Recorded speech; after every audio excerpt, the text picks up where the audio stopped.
ধন্যবাদ এখানে আসার জন্য। আমি কয়েকজনকে বলবো, সবাই যদি বলতে যায় তাহলে অনেক রাত হয়ে যাবে, কিন্তু কয়েকজনকে আমি বলবো, প্লিজ ওয়াচ কর্পূর। সকলে 8 থেকে 80 সকলে মিলে হলে গিয়ে প্লিজ কর্পূর দেখুন। আপনাদের মাধ্যমে মানুষের কাছে আমরা পৌঁছচ্ছি এবং প্রত্যেক দর্শক বন্ধুদের কাছে আমার এবং আমাদের সকলের তরফ থেকে এইটুকুই প্রার্থনা।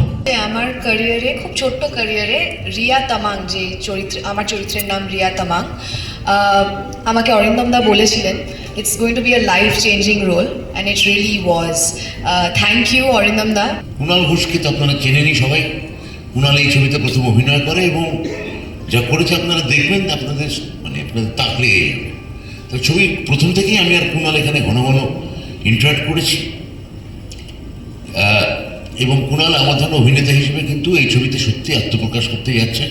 আমি জানি না অরিন্দম আমাকে, কুণালকে বা অনন্যাকে, তিনজনকে আলাদা তোলার আর আমাদের ব্লক করে তুললো, আমরা শাসক দল, আমার এরকম একটা বার্তা কুণাল দিল কিনা, এরকম সেটা আমি বলতে পারবো না, সেটা কুণালই বলতে পারবে, অরিন্দমই বলতে পারবে। চরিত্রটা এমনভাবে সাজিয়ে দিয়েছেন আমাকে, আমি দেখার পর যখন অরিন্দমকে গিয়ে একটু পারফর্ম করি, তাতে আমার উপকার হয়েছে। এবং ব্রাত্য আমার বন্ধু, সে যে আমাকে পরামর্শগুলি দিয়েছে সেগুলি আমার খুবই কাজে লেগেছে এবং কাজে লাগছে। যে চরিত্রটি করেছে সেই চরিত্রটিতে আমার মনে হয়েছিল যে এটা অনন্যাকে অত্যন্ত ভালো যাবে, এবং সেটা ছবি শেষ হয়ে যাবার পর যারা যারা ছবি দেখেছে প্রত্যেকে বলেছে বটা কাস্ট। সব থেকে ভালো যে অনন্যা তার বাচন ভঙ্গি সম্পূর্ণ বদলে দিয়েছে এই ছবিটি করতে গিয়ে, এবং অসম্ভব ভালো লাগছে অনন্যা। এবার পরীক্ষার ফল আমরা সবাই কনফিডেন্ট যে সবাই ভালো পাবো। একটা শব্দ, একটা সেন্টেন্স লেখা আছে, দ্য মার্কশিট ব্লিডস।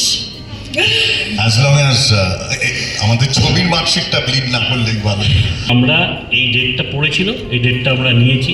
মার্চ মাস, চৈত্র মাস, মাধ্যমিক চলছে, উচ্চ মাধ্যমিক চলছে, ধুরন্ধর আসছে, ক্রিকেট চলছে, তার সত্ত্বেও we took it as a challenge and we are confident that আমরা যে ছবিটা বানিয়েছি লোকে দেখবে, এবং আমরা সবসময় বিশ্বাস করি যে media plays a very important role, এবং আপনাদের অনুরোধ করবো যে আমাদের ছবির পাশে দাঁড়াবেন। এই মুহূর্তে আমরা যখন কথা বলছি আমি শুনছি নাকি হুড়ুড় করে টিজার ট্রেলারের ভিউজ বাড়ছে, প্রায় 1 মিলিয়নের দিকে এগিয়ে যেতে চলেছে। এটা ইনক্রেডিবল। তো এইটুকুই বলবো যে এই সমস্ত কিছু রিফ্লেক্ট করুক বক্স অফিসে, মানুষ এসে দেখুক। বাংলা ছবিকে এইভাবে ঘুরিয়ে নিয়ে আসতে হবে, এবং আমরা সবাই মিলে সব নিজেদের মতো করেই চেষ্টা করে যাচ্ছি। শুধু এইটুকুই বারবার বলি যে ফ্র্যাগমেন্টেড হয়ে নয়, সার্বিকভাবে একসাথে হয়ে কাঁধে কাঁধ লাগিয়ে যদি বাংলা ছবির জন্য আমরা এগিয়ে না যাই তাহলে কিন্তু আমার ভয় করে না, একদমই ভয় করে না। তার কারণ হচ্ছে if whatever you have done, যে কাজটা তুমি করেছো সেটার মধ্যে যদি কোনো অনেস্টি থেকে থাকে, সেটার মধ্যে যদি কোনো তঞ্চকতা না থাকে, সেটার মধ্যে যদি কমপ্লিট প্যাশন থাকে, তাহলে ভয়ের কোনো কারণ নেই। হ্যাঁ, অনেকটা বরং ঔদ্ধত্যের সাথে ব্রাত্য, কুণাল, অনন্যা তিনজন পলিটিশিয়ানকে নিয়ে কাজ করেছে।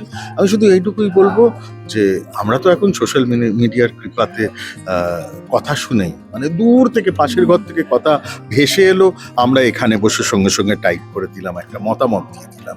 মতামত দিতে আমরা এখন সিদ্ধহস্ত হয়ে গেছি।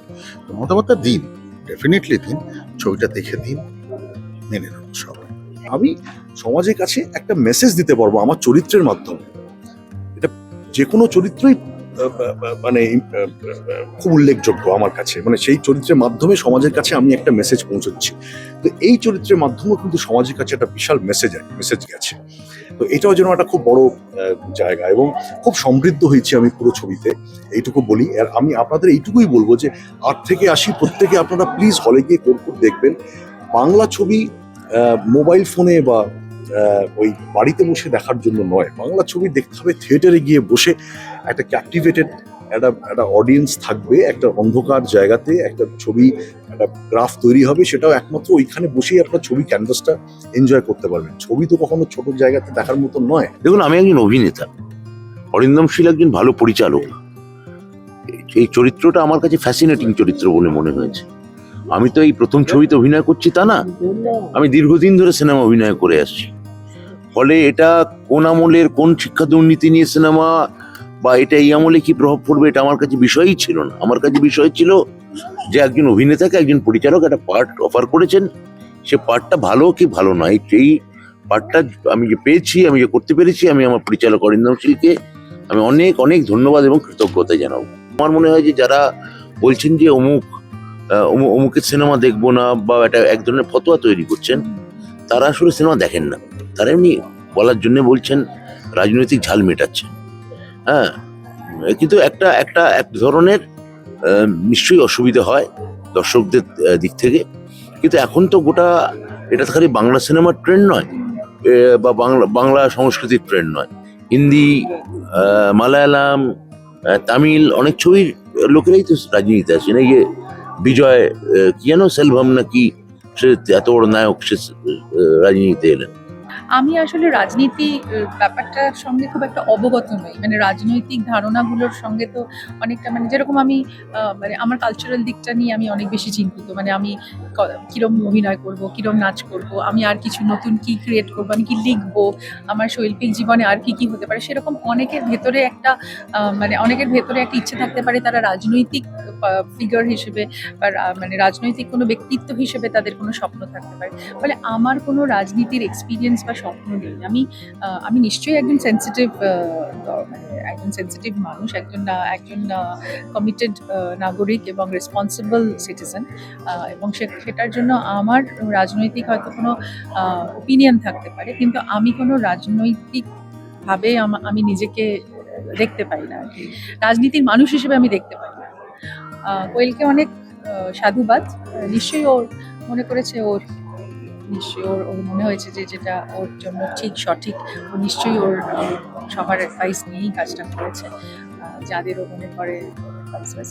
তো অবভিয়াসলি আমি ওকে ওর নতুন যে দিকটা, তার জন্য আমি ওকে কংগ্রাচুলেশন।